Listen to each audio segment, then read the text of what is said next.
Alrighty, what is already Pretender here, back with another Honkai Star guide, and today I'm going to be doing a should you or should you not summon for the upcoming 5-star character Acheron.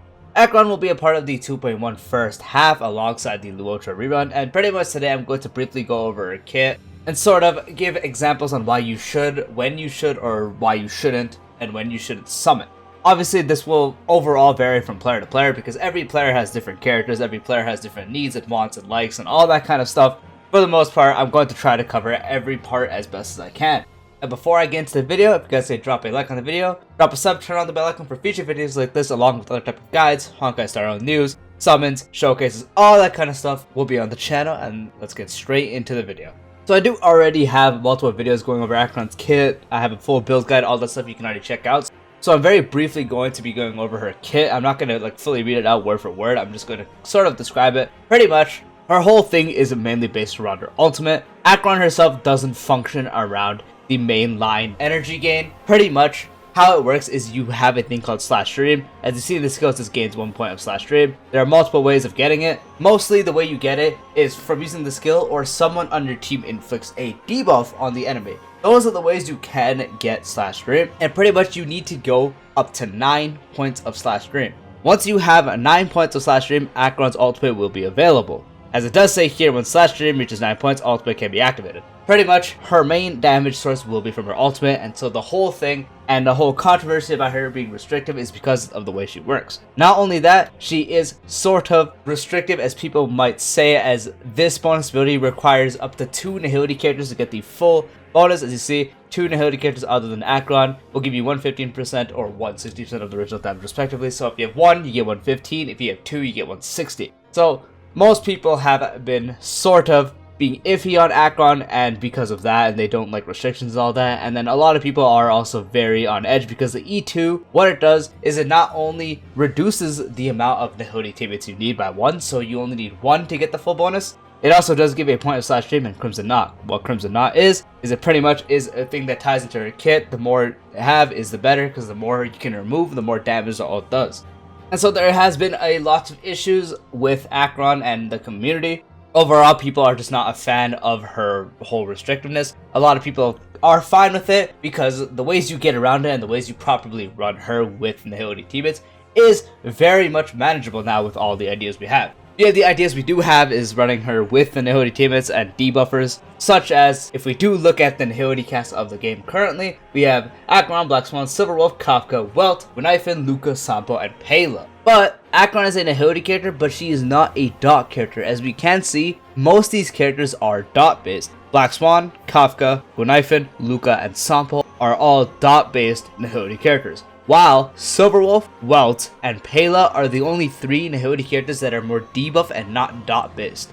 So a lot of team ideas would be Acheron with one of those 3 characters. So a general team idea would be running Acheron, a sustain character, and then 2 of the 3 nihility characters that we have are debuffers. So you can do Silverwolf Pela, Silverwolf Welt, Welt Pela, just stuff like that. There are also ways you can actually incorporate using Black Swan, thanks to the fact that she can lower defense, which can benefit Acheron. Same with Gunaifen, who has Fire Kiss that makes the enemies take increased damage. That also can benefit Acheron. So there are ways to use the dot characters with her, but there's a big thing where people do want to be running their Harmony supports, because there's so many good Harmony supports that work good with Acheron. But the whole way they can really do that at E0 with having the full nihility passive that Acheron has with her bonus ability right here. Pretty much the only way you could have Acheron, 2 nihility teammates, and a Harmony support is rocking the sustained Welt, which I did cover on my channel that you can check out. If Welt is your nihility teammate, he also would fill in that sustain part. Pretty much the way sustained Welt would work is you would have him pretty much always having uptime on his imprisonment and slow, just so the enemy can't attack you.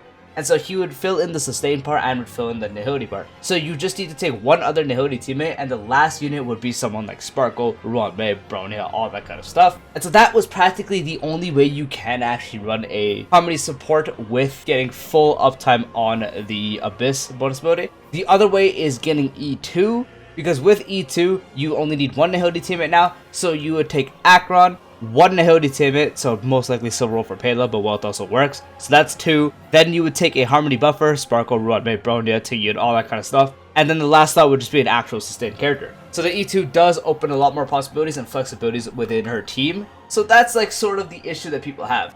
There are also ways to combat it, like some people are wanting to not get the full ability here, just running one nihility teammate and then taking a harmony buffer like Sparkle, Rome again, and then a sustain character, which also completely is fine and it works out. Overall, people still do need to account for the fact with these restrictions and still just the output Acheron has, even if you don't have the full passive ability with Acheron, if you're subbing it out for a harmony character, you are gaining a lot of damage and crits from the harmony character.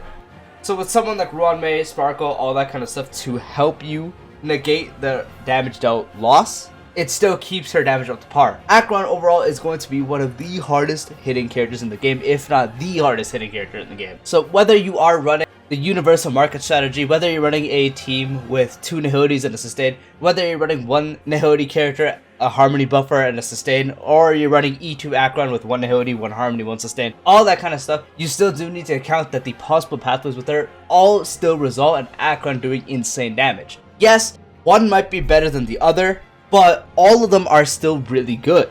And if you can tie them together, and if you can do the strategies, like if you have Silver Wolf Pela built, boom, there's your team. If you have the ability to rock a sustain well, boom, there's a team that you can do. If you have the universal market strategies, all that stuff that Acheron works fantastic with, boom, there's a team strategy you can go with. There is a lot of flexibility within the restrictions that you can work around with. And that's why I still do not think that people should sleep on Acheron just because she needs nihility teammates. You can still negate it with harmony supports. You don't always need to have the full bonus from the bonus ability. While yes, it is a nice bonus, with one other nihility teammate, you're still getting 115% of original damage respectively. That's still really good. And then with a harmony buffer, can sort of just add up to the same amount, or it could be even better. I can't say for sure because she is not out yet, but calculations are right, it can be better. But so overall, I really think you should not sleep on Acheron's potential just because she seems restrictive, because there are still workarounds to her restrictiveness. Another very positive thing about Acheron is she will only get better with time, because there are some sayings that I will not mention about future nihility debuffers coming out. That means there could be more than just the one that we know coming out. There could be more in the future that will directly benefit Acheron. If they ever do another nihility character that debuffs as a 5-star, maybe can increase Acheron's damage potential, that means she just gets a buff. So if you are also willing to wait and save for those characters, let's say you have DPSs and all your stuff ready, you don't really need Acheron but you still want her, you get her. If you're willing to wait for future characters that can benefit her to make her even better, potentially even better than she already is, better than the entire game at that state when they do release other characters, that is another good positive you can use. And now it comes to the fact whether you, the player, should summon for Acheron. So I'm going to start with the reasons why you should summon. There are a few reasons why I think you should summon for Acheron. 1, you are in need of a DPS, specifically a lightning DPS. If you are in much need of a DPS / mainly need a lightning DPS, Acheron is going to be fantastic.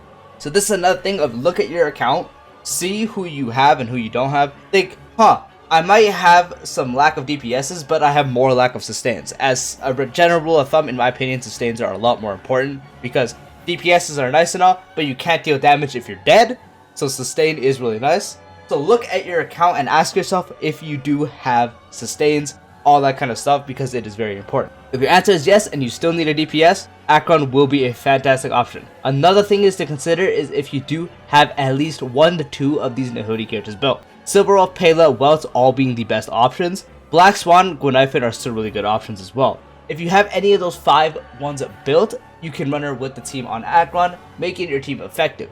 Another thing is to consider if you are willing to run some of the other stuff, if you can't do full nihility stuff, like if you want to do the sustained Welt, are you willing to build Welt as a sustained character? Or are you willing to go with the universal market trend with the Fire MC, Jeopard, upcoming character Aventurin, Fushuan, all that kind of stuff? If you're willing for that, then Acheron is also a good idea. Acheron's damage is going to be absolutely through the roof, so overall it's going to be a fantastic option if you do want to summon for her as a DPS. Now, whether if you shouldn't summon. The reasons why you shouldn't summon is if, again, pretty much countering the reasons to summon, if you have DPSs and you are not in need of a lightning DPS. Let's say you have Kafka or you have Jingwan or something like that. You have your lightning portions filled, you don't really need a lightning DPS and you don't really need more DPSs. It is fair, you can go ahead and skip in that case. Another reason is if you are sort of wanting a DPS but you are not willing to go to the lengths of, let's say you don't have Silver Wolf, you might not have Welt, your Pela isn't built, you might not have Black Swan, maybe you don't have Gonifin built or anything like that, if you just don't have the team ready and you aren't really liking the restrictions and you don't want to go throughout the nihility path and you're not willing to try universal market or you're not willing to build well as a sustain, then it is also a nice idea to just go ahead and skip. And so pretty much overall is, again, if you just don't have a reason to get another DPS, lightning DPS, you already have DPSs / lightning DPSs, you aren't really willing to go to the lengths to build their team. Maybe you aren't also a fan of the restrictiveness, or you're maybe not a fan of how our kit works with the energy. That is also completely alright, and then feel free to skip. So yeah, that has been the video. I do know that Acheron is the main XP of the game, so regardless of how many people will skip, she will probably be the most hyped character and probably the most summoned on character for a long time, just because of how popular Mei is, how popular Raiden Shogun is in Genshin. No matter what I say, this is more of a video just to help the people that are torn between it. If you're already set your mind to skip or summon, then good for you. But I'm just here to help you out for decisions. Again, I have multiple guides on my channel if you're more interested in summoning and you just want to know more about her teams. I have character builds for all good characters on our teams and all that kind of stuff that you can check out on my channel. Universal Market, Gonifin, Pela, all that kind of stuff. And yeah, that has been the video. Hope you guys found the video helpful, and I'll see you guys next time. Peace out.